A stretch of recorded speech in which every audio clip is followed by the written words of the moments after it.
This next unit in Chapter 20 looks at building what are called voltaic cells.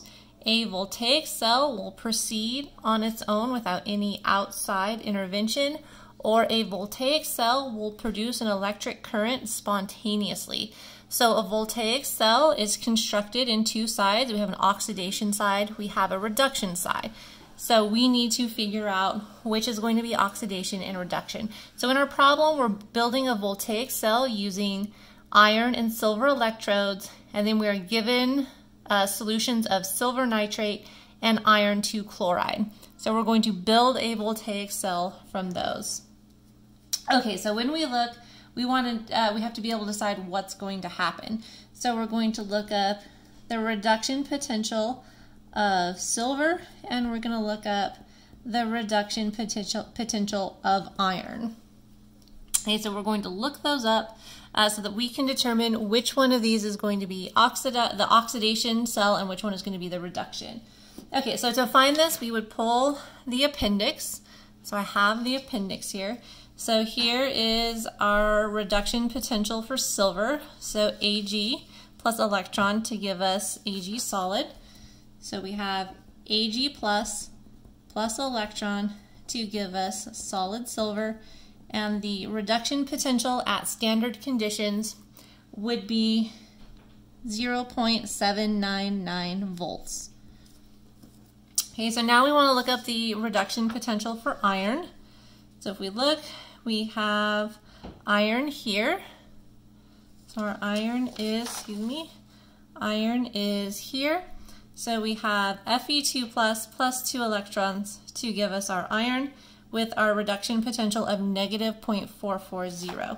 So we can write our half reaction here. We have Fe2 plus 2 electrons to yield Fe solid with a reduction potential of negative 0.440 volts.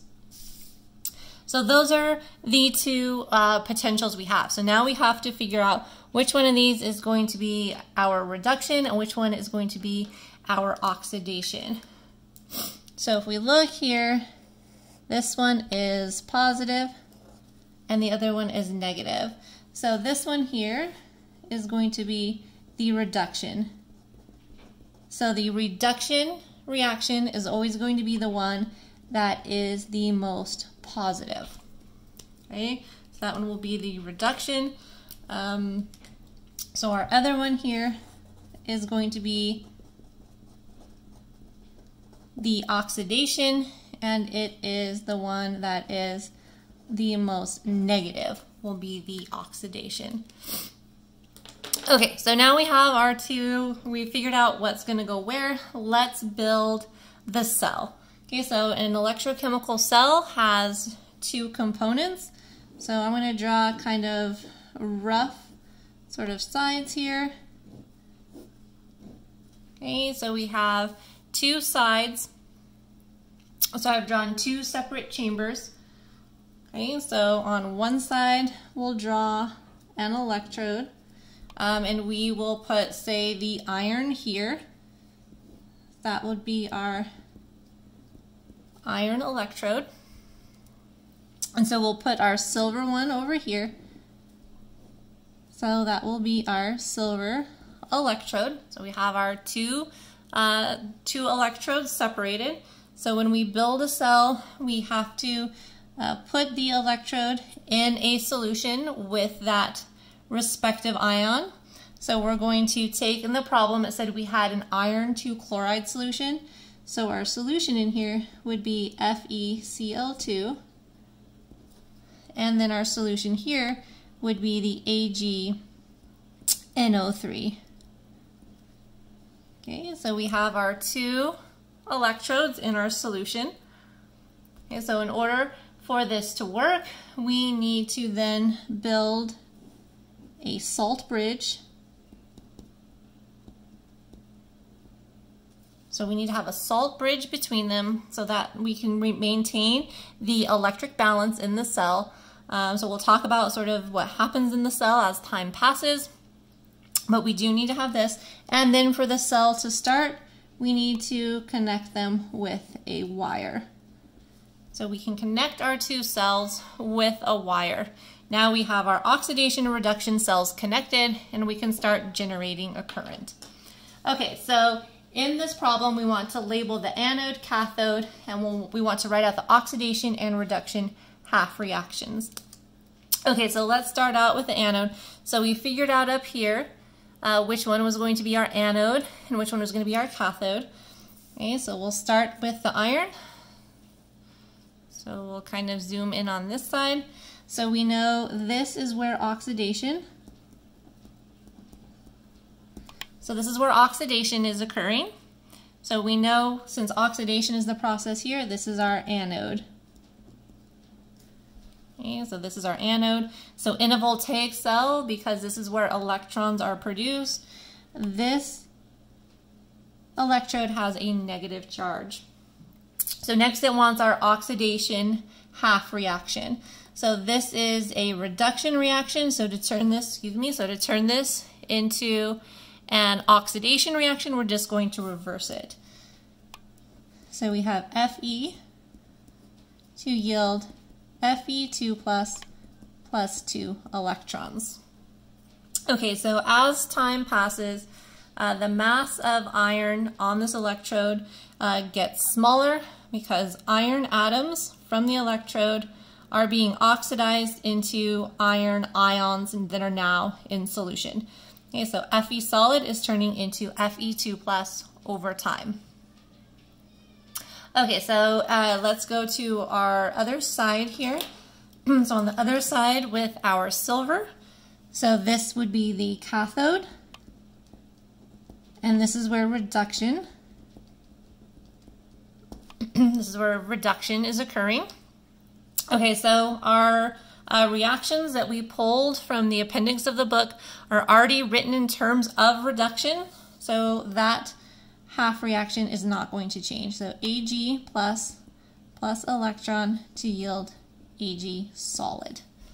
Okay, so that would be the half reaction that is occurring there at the cathode. Okay, so next in the problem it says indicate the direction of electron flow. Okay, so electrons are produced, so product.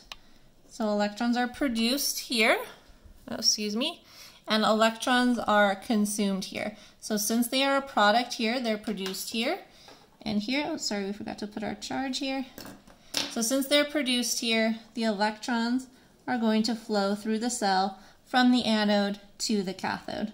So our electrons will flow through the cell from the iron side to the silver side, from left to right, or they are flowing right in the cell.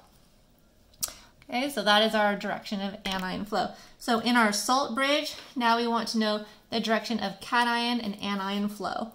So we talked about the process here on this side. So since we are producing a lot, or we're producing iron ions in the solution, on this side, over time, the solution is going to become more positive. Okay, so since we are producing more iron ions over time, this solution is going to be more positive. So to counter that, we need to have anions flow from the salt bridge into the oxidation cell. So if we look over here at the silver, over time, since we have our silver as a reactant here, so over time, we are decreasing the positive charge. So we are consuming the positive charge and turning it into silver. So we need to increase the positive charge because we are losing it. So the cation will flow in this direction. So what's nice about this to remember it, cathode, cation flows that way. Anode, anions flow that way. Oxidation, all these are vowels. Reduction, all of these are consonants. So when you have to remember this, that is something that will help you remember these things here and where the pieces go. Okay, so next in the problem, or the last part, is to calculate now the cell potential. So now that we've built our cell and we've labeled all of the parts, the last part is to figure out what sort of current this cell would generate. So we know E cell is equal to the reduction potential of the cathode minus the standard reduction potential of the anode. Okay, so essentially cathode minus anode. So we determined our cathode is going to be silver. So our cathode is silver.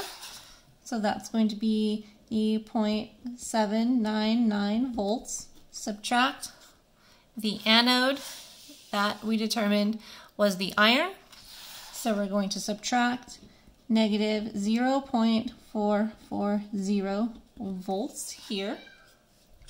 Okay, so we can calculate our reduction potential by taking the 0.799 subtract negative 0.440. So when we do that, we get a reduction potential, or excuse me, a cell potential of positive 1.24 volts.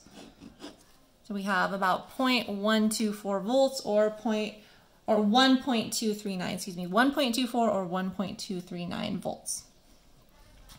Okay, so actually that's probably more with sig figs. If we were counting sig figs, we'd report it at that. Okay, so what we kind of want to note here as sort of a last sort of thing to this problem is that E cell has to be positive to be spontaneous. So when you are constructing a cell and you're trying to figure out which one has to be the anode and which one will be the cathode, you have to arrange them in such a way that the result of this will be a positive number. To generate a current in a voltaic cell, the cell potential must be positive to be spontaneous. Okay, so let me check. Back with the question, construct a voltaic cell using the electrodes, check. Label the anode cathode, check. Write the oxidation and reduction half reactions, check. Direction of electron flow, check. And cation and anion flow, check there. And calculate the cell potential, so check there. Okay, so this is essentially how it goes when we build voltaic cells.